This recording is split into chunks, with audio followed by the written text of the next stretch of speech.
Oke, Pak Priadi, bisa mulai. Saya menunggu koordinasi.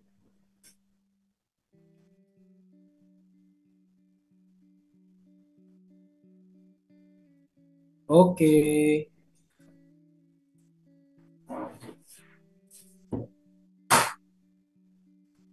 baik. Terima kasih. Bismillahirrahmanirrahim. Assalamualaikum warahmatullahi wabarakatuh. Baik, sekali lagi saya mengucapkan terima kasih banyak buat Pak Agus Priadi ya dengan inisiatifnya saya bisa eh, dengan bahagia ya mendemonstrasikan metode menggambar ya. Ini semoga internet di tempat saya mengajar ini bisa lancar kembali dan semoga yang paling penting teman-teman mahasiswa bisa memahami materi yang sudah kita pelajari bersama. Di pertemuan terakhir malam ini kita akan mempelajari bagaimana menggambar tekstur. Nah, ini termasuk basic dari shading dan mewarnai ya. Sudah kelihatan Pak Agus Priadi share screen-nya? Sudah ya. Nah, ini juga penting. Mari kita baca bersama dulu, teman-teman. Menggambar tekstur pada ilmu menggambar teknik, melakukan goresan hingga terbentuk tekstur yang serupa dengan apa yang ada di dunia nyata sangatlah penting. Tekstur pada gambar membuat gambar memiliki kekuatan dimensi yang lebih dalam. Dari penggambaran tekstur yang tepat itulah para penikmat karya bisa membedakan jenis benda apa yang kita gambar. Apakah kayu, air, logam, kain, dan sebagainya ya. Kunci paling utama dalam membuat tekstur adalah penekanan. Nah, ini rumusnya ini teman-teman. Ya, penekanan. Semakin pensil kalian menekan, maka arsirannya akan semakin gelap. Semakin sedikit kalian angkat, maka akan tercipta suatu gradasi yang tipis seperti ini. Nah, ini tolong diperhatikan ini. Ini rumusnya ini. Nah, ini kalau di kelas hibrida hanya teman-teman sendiri yang bisa mengontrol. Ya. Nah, demonstrasi saya akan kalau menunjukkan tekanan itu kan susah. Nah, makanya silakan ini teorinya benar-benar dipahami dan teman-teman nanti praktek. Nah, setiap image yang ada di buku ini adalah hasil goresan saya sendiri ya. Jadi kurang lebih nanti hasilnya seperti ini. Baik, kita selesaikan dulu ya.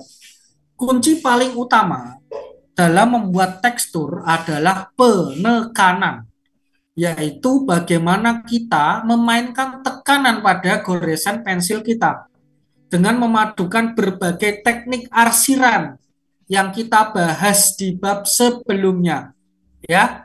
Ya, jadi makanya setiap pertemuan itu harus diperhatikan karena saling berkait ya, saling berkait satu persatu. Bahkan setiap mata kuliah ya antara menggambar, ilustrasi, animasi, desain grafis satu, desain grafis 2, videografi itu saling berkaitan.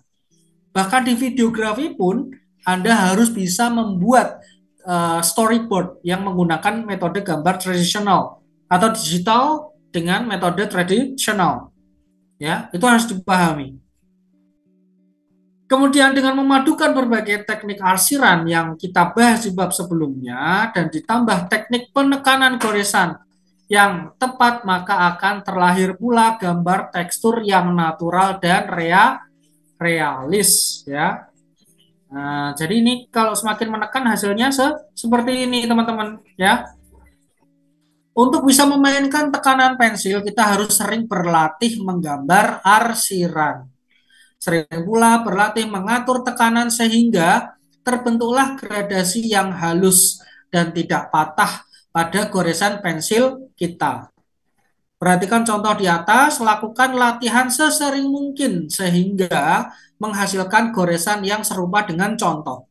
Ya, nah, ini mahasiswa kalau pengen serius bisa menggambar, ya kalau misalkan serius pengen jadi mahasiswa, walaupun dosen tidak menginstruksikan tugas, silahkan kalian bereksperimen, silahkan kalian berlatih, ya. tingkatkan skill kalian kalau memang ingin serius ya. Nah, ini silahkan nanti sering membuat shading. Salah satunya dengan bentuk bangun yang paling dasar, misalkan bola ya, seperti ini ya. Nah, ini sebelum saya jelaskan ini kita cermati dulu. Baru setelah ini saya demonstrasikan praktiknya. Oke? Saya akan kasih rumus yang mudah ya, karena saya sudah membaca banyak buku, sudah membaca dari dalam negeri maupun luar negeri. Yang luar negeri saya membaca karya Andre Lumis ya, serial Andre Lumis silahkan Anda baca. Kalau yang di Indonesia salah satunya karya Ferry Apriyatno, seorang pelukis yang terkenal dari asal Yogyakarta. Dia menulis buku, saya baca ya. Nah, itu banyak teknik-teknik lukis dan menggambar yang sudah saya rangkum ya, semua yang saya pelajari saya rangkum dalam buku ini dengan penjelasan mudah. Ditambah lagi penjelasan di kelas akan mempermudah apa yang harus kalian pahami. Nah, ini contoh dari kubus ya. Perhatikan gambar di atas, jika kita sudah terlatih dengan goresan gradasi, maka cobalah untuk menggambarkan dalam bentuk bangun ruang. Pada contoh di atas, sumber cahaya seakan berasal dari arah kanan atas, sehingga bagian kiri bawah tampak lebih gelap dari permukaan tekstur yang lainnya. Dan bentuk bayangan mengikuti arah cahaya tersebut.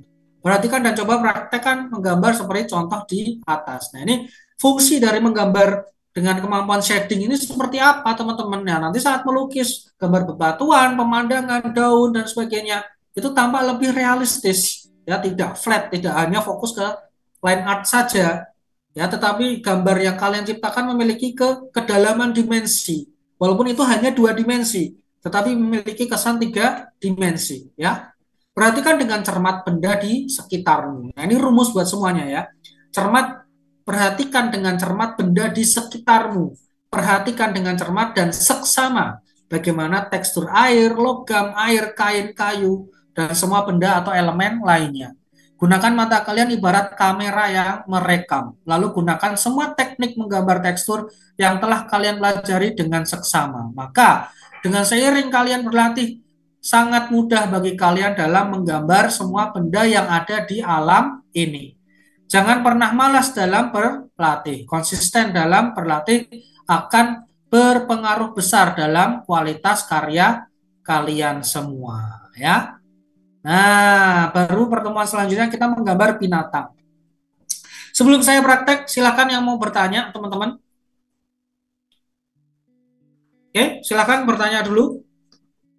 Barangkali tadi di pertemuan sebelumnya ada yang belum kalian pahami, yang mana gitu kan? Silahkan.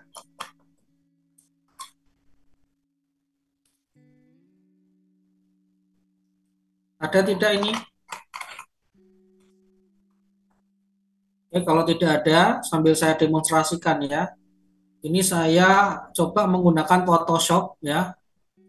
Ini sebagai perwakilan saja teman-teman ya. Ini perwakilan saja ya. Ini perwakilan gambaran kalau kalian menggambar dengan pensil itu nanti hasilnya seperti apa ya. Ini dengan Adobe Photoshop, perhatikan teman-teman ya. Oke.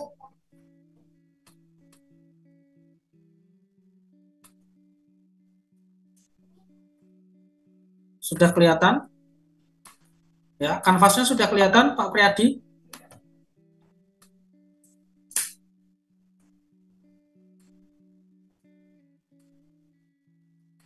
Nah, ini saya coba menggambar yang hitam putih dulu ya. Misalkan saya menggambar bola di sini ya. Ini warnanya, misalkan warna dasarnya abu-abu muda. Ya, saya isikan di sini. Nah, tadi saya menyinggung arah cahaya. Nah, kalau tadi di buku arah cahayanya di kanan atas. Coba kalau ini arah cahayanya di arah kiri atas ya. Coba kalau arah cahayanya di kiri atas ya. Perhatikan, perhatikan teman-teman ya. Fokus dari arah kiri atas ya. Kalau dari arah kiri atas, berarti bagian yang gelap bagian mana? Nah, kalau bentuknya masih sederhana ini loh ya. Ini bentuknya masih sederhana ini. Hanya bentuk bola. Coba ditebak yang sudah menyimak di Zoom. Kalau misalkan arah cahaya dari kiri atas, kira-kira bagian yang paling gelap dari bidang tersebut pada bagian mana? Ya,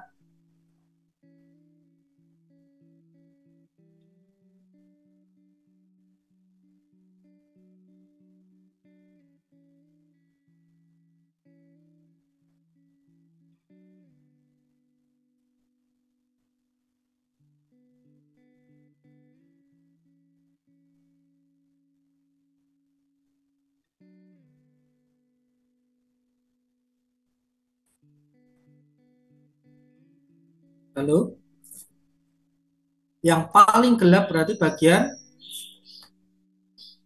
kanan bawah. Nah, pintar sekali ya. Hidung hadap depan apa boleh dicontohkan, Pak? Oke, nanti tanya lagi ya, diingatkan ya. Kita fokus ke tekstur dan shading dulu. Betul sekali ya, kanan bawah.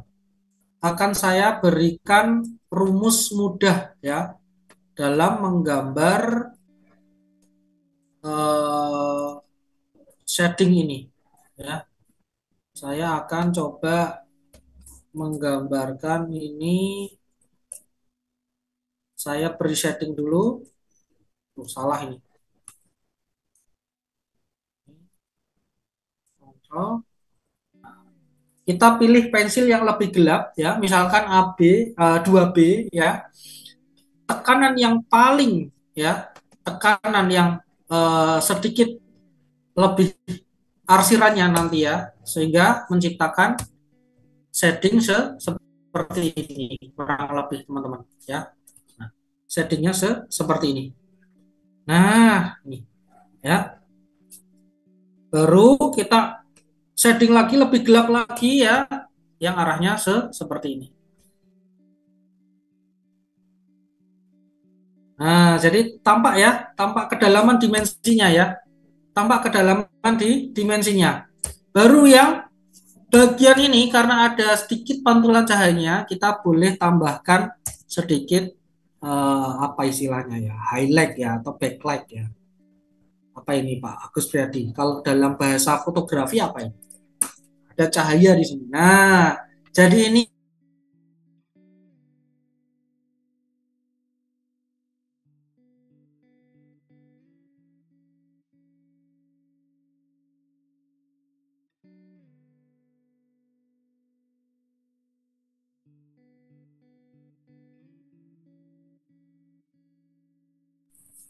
halo, halo, sempat terputus, sempat terputus. Oh, saya ulang ya. Jadi tadi kalau misalkan cahayanya eh, dari kiri atas, ini yang paling gelap dan bayangannya jadinya seperti ini ya, teman-teman ya. Ini saya langsung gambarkan aja ya, kurang lebih. Nah, kurang lebih jadinya seperti ini ya. Ini contoh aja ya. Nah, silahkan teman-teman nanti bereksperimen ya menggunakan bentuk bangun yang lain agar bisa menciptakan ilmu shading ini dan tekstur ini ya. Nah, kemudian tadi ada pertanyaan. Tadi pertanyaan, cara arsir hidung hadap depan apa boleh dicontohkan? Nah, jadi pengaplikasinya seperti ini misalkan teman-teman ya. Nah, ini pengaplikasian dasarnya seperti ini. Baru kita coba yuk masuk ke tahap shading ke wajah. Nah, ini kayaknya semangat nih mahasiswanya nih. Baru kita coba praktekkan shading ke wajah ya. Coba ini ya. Saya akan pakai yang line art yang total tadi sudah selesai ya. Nah, ini pakai shading yang biasa dulu ya untuk contoh ya pemahaman ya. Misalkan ini arah cahayanya dari kebalik yuk kita cek ya. Tadi dari kiri atas, sekarang coba dari kanan atas. Nah, seperti ini. Saya mengambil yang abu-abu. Ini semi cell shading ya, teman-teman ya. Semi cell shading. Nah, berarti kira-kira ya, kira-kira yang gelap bagian mana? Bagian sini kan? Nah, ini kita ke arsir dulu ya, arsir dulu. Nah, ini arsir dulu yang bagian gelapnya. Perhatikan ya, saat wajah kalian itu terkena cahaya, ya, perhatikan bagian mana yang paling gelap. Nah, di bagian bawah mata ini ya. Nah, hidungnya ada apa namanya hasil dari bayangan efek cahayanya. Nah, perhatikan teman-teman. Nah, kurang lebih seperti ini teman-teman ya. Ini yang paling sederhana. Ini contoh sederhananya. Oke, bisa kelihatan ya? Gimana? Sudah paham belum? Kalau ini arah cahayanya dari kanan atas. Nah, ini ada rambut berarti bagian bawahnya ada cahaya apa? Bayangannya ya.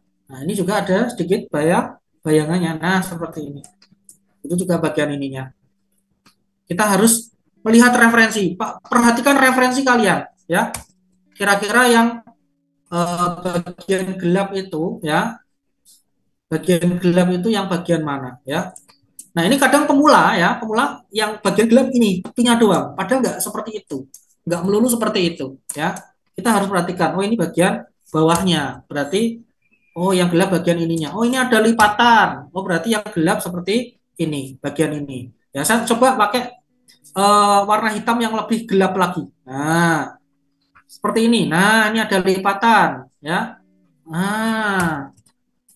Nah, misalkan ini contoh aja ya teman-teman ya. Silakan nanti teman-teman prakteknya menggunakan apa namanya pensil ya. Nah, ini saya cari brush yang sesuai dengan pensil. Nah, tuh ada lipatan. Berarti lipatan itu juga pasti di sela-selanya juga ada shadingnya. Nah, ini bagian bawah, bagian bawahnya.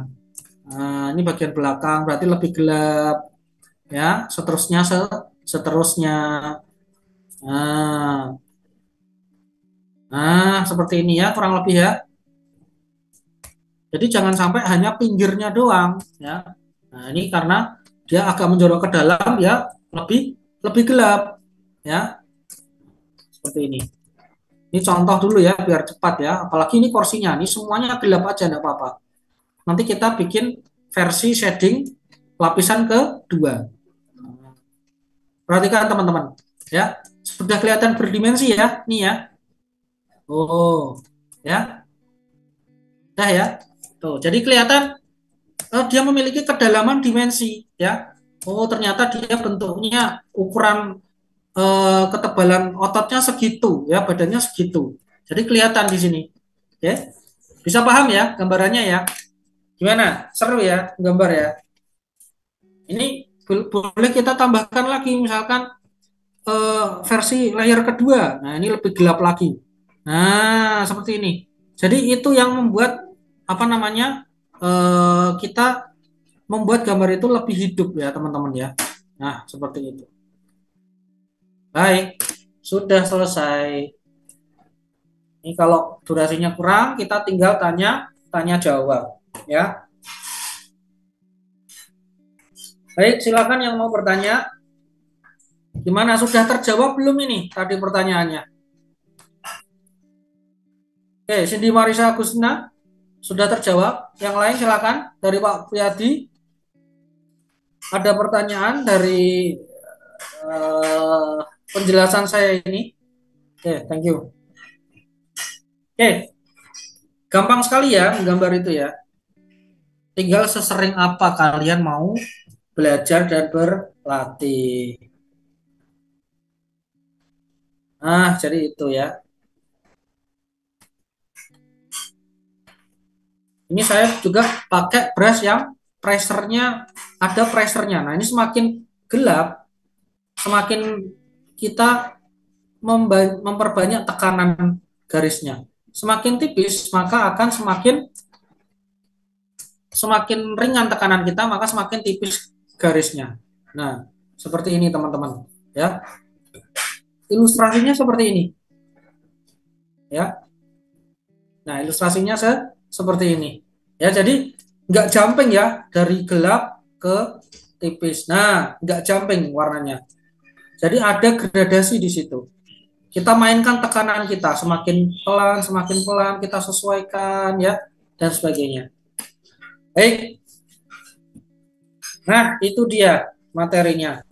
Jadi kalau kalian sudah paham proporsi tubuh, kemudian shadingnya, nanti kalau gambar binatang ya, apalagi sudah paham stickman, blockman, itu menggunakan untuk menggambar binatang ya, sudah gampang itu. Ya, rumusnya hampir sama. Cuma bedanya ini gambar manusia, ini gambar binatang aja. Ya, stickman-nya juga ada, blockman-nya juga ada, shadingnya juga hampir hampir sama. Nah, ini boleh teman-teman nyolong start, dibaca-baca dulu buku saya sampai tamat ya.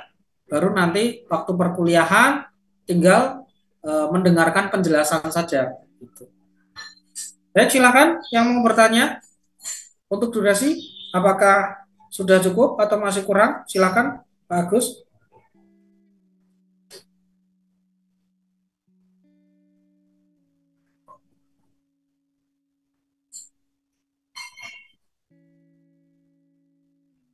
Sudah berapa menit Pak totalnya Pak?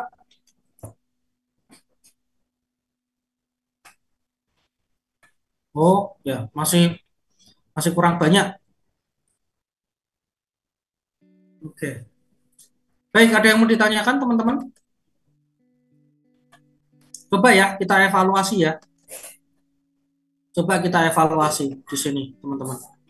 Ya. Jadi kalau yang di contoh saya ini saya menggunakan hanya 2B aja ya. Di 2B aja, jadi teman-teman nanti bisa lebih apa namanya lebih eh, memang harus lebih banyak latihan ini ya. Nah ini saya sedikit spill saat teman-teman nanti ya saat teman-teman nanti sudah mulai praktek dalam berilustrasi ya. Jadi kalian bisa menggunakan berbagai ilmu menggambar ini dalam berbagai gaya gambar. Nah, ini contoh saya coba share screen ya sebagai gambaran ini contoh karya saya ya sebagai gambaran saat ilmu menggambar diaplikasikan dalam media media komik. Ini saya share screen dulu ya. Ini hasilnya kita akan coba bedah ya. Ya, kita akan coba bedah bagaimana gambar itu diaplikasikan dalam komik. Nah, kalau kalau misalkan tadi dalam mata kuliah menggambar kita belajar tentang semi realis ya. Semi realis di sini kita bagaimana menggambarkan suatu gaya gambar yang lebih pop culture ya. Nah, ini sedikit mangga, sedikit barat ya. Jadi hibrida ya, campuran ya. Nah, ini bagaimana suatu gambar kita aplikasikan dalam gaya gambar komik. Nah, ini tentu sedikit berbeda ya, bagaimana karakternya, posenya dan sebagainya. Ya, kalau di ilustrasi komik kita boleh menggunakan gaya campuran ya antara kartun dan semi realis di sini ya. Nah, dan kita juga harus ada panelingnya di sini ya. Ini masih progres ya, belum selesai ya. Nah, bagaimana kita bisa menggambarkan proporsi ya saat karakternya banyak dan sebagainya ya. Nah, ini sudah harus ditambahkan ilmu menulis, ada sedikit sinematografi itu sebenarnya dibutuhkan dalam komik juga agar kita bisa paham antara satu sekuen dengan sekuensi yang lain, ya perpindahan adegan satu dengan yang lain, angle kamera, ya sebenarnya komik itu tidak semudah kita menggambar panel-panel gambar terus ditambahin teks tidak semudah itu, ya. Nah, ini contoh nyata pengaplikasian ilmu menggambar dalam media komik. Nah, seperti ini teman-teman, ya. Nah, ini kan ada angle-nya, bagaimana tutur gambarnya bisa padu dan sebagainya, ya kan? Nah, ini teman-teman bisa. Nah, ini saya pribadi pun kadang menggunakan referensi seperti ini, teman-teman. Nah, ini ada foto. Saya ambil posenya. Ya, asalkan itu bukan pose dan foto yang punya klaim orang lain. Ini memang untuk referensi, misalkan ini kejadian suatu kejadian korban peperangan misalkan ya. Ini saya ambil referensinya dari karya-karya dokumentasi ya. Saya ambil dan saya olah lagi sedikit posenya sedikit berbeda dan karakternya sesuai dengan karakter komik saya itu boleh ya. Tapi kalau kalian menggambar screenshot dari film apa gitu ya, itu kelihatan nanti trademarknya ya, hak ciptanya nanti kelihatan ya itu punya siapa ya. Nah ini pengaplikasian ekspresi ya, kemarin kita sudah belajar ya dari ekspresi sedih itu rumusnya seperti apa ya kan, permainan dari kombinasi bentuk alis, mata, dan bibir atau mulut dan sebagainya ya. Nah, senang itu seperti apa? Nah, ini pengaplikasiannya teman-teman ya. Jadi teman-teman nanti bisa benar-benar menguasai ilmu menggambar saat kalian lulus dalam kuliah animasi, dalam kuliah apa namanya ilustrasi itu bisa apa bisa lebih fleksibel lagi dalam mengembangkan gaya gambar kalian. Baik, saya rasa sudah cukup ya. Oke, teman-teman. Pak Priyadi gimana?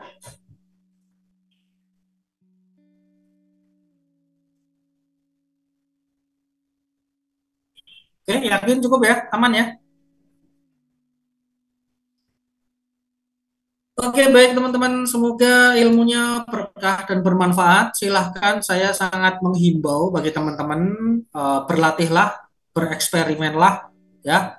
Dan untuk tahu karya kalian mendapatkan feedback atau tidak, postinglah di media sosial kalian, ya. Pisahkan antara kegiatan pribadi dan karya, ya. Idealnya seperti itu, ya, agar orang lain nanti feedback, ya. Ini bagus tidak, ada kurangnya atau tidak, gitu kan ya. Jadi agar kalian benar-benar punya portofolio. Ya, manfaatkan setiap tugas-tugas kalian itu sebagai penambah portofolio-portofolio yang bisa kalian gunakan dalam dunia kerja atau industri ke depan. Baik teman-teman yang ingin fokus ke bidang akademis atau mengajar ya, portofolio itu menjadi suatu pengalaman empirik yang akan dilengkapi pengalaman akademis yang kalian miliki. Dan bagi teman-teman yang mungkin mulai sekarang atau nanti akan terjun di dunia industri ya, semakin banyak portofolio kalian maka semakin kredibel, makin terpercaya kemampuan kalian ya. Semoga bermanfaat. Sampai ketemu lagi minggu depan ya. Setelah ini saya akan tuntaskan apa namanya presensinya ya. Akhirul kalam, wassalamualaikum warahmatullahi wabarakatuh. Waalaikumsalam warahmatullahi wabarakatuh. Terima kasih Bapak. Terima kasih Pak Agus. Ya, sampai jumpa lagi teman-teman ya.